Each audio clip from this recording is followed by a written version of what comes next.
brought to you by Summercool. Pack कर दे summer cool.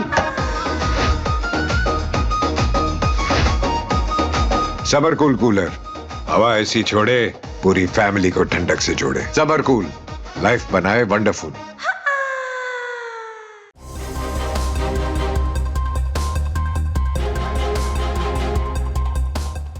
Delhi की चमक धमक वाली इमारतों के बीच एक ऐसी सच्चाई भी है जिसे हम चाहकर भी नजरअंदाज नहीं कर सकते।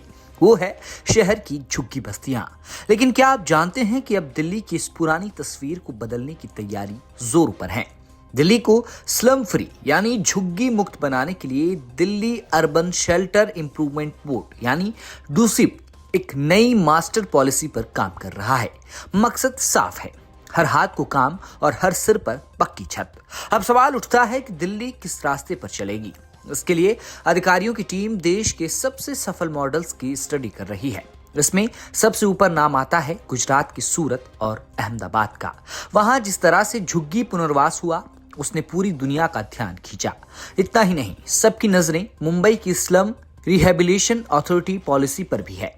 खास तौर पर एशिया के सबसे बड़े स्लम एरिया यानी धारावी को फिर से बसाने के लिए जो तरीका अपनाया गया वो वाकई दिलचस्प है।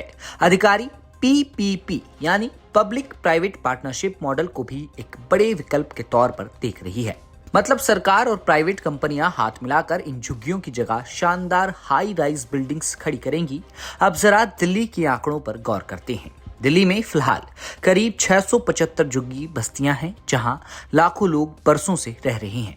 अगर हम सबसे बड़ी झुग्गी बस्ती की बात करें तो वो जखीरा के पास स्थित राखी मार्केट जेजे कैंप मानी जाती है। इन लाखों लोगों को शिफ्ट करना और उन्हें सम्मानजनक घर देना कोई छोटी चुनौती नहीं है। इसलिए नई पॉलिसी में एक बहुत ही खास प्रस्ताव रखा गया है। नई पॉलिसी के मुताबिक जिस प्राइवेट एजेंसी को हाई राइज EWS फ्लैट बनाने का जिम्मा मिलेगा उसी की जिम्मेदारी होगी कि वो इन लोगों के रहने के लिए ट्रांजिट कैंप भी बनाए। लेकिन अगर कहीं ट्रांजिट कैंप बनाना मुमकिन नहीं हुआ तो सरकार एक और बड़े विकल्प पर विचार कर रही है। जब तक फ्लैट बनकर तैयार नहीं हो जाते तब तक झुग्गियों में रहने वाले परिवारों को हर महीने 5,000 रुपए से ज्यादा का किराया दिया जा सकता है ताकि वो कहीं और रहकर अपना गुजारा कर सकें।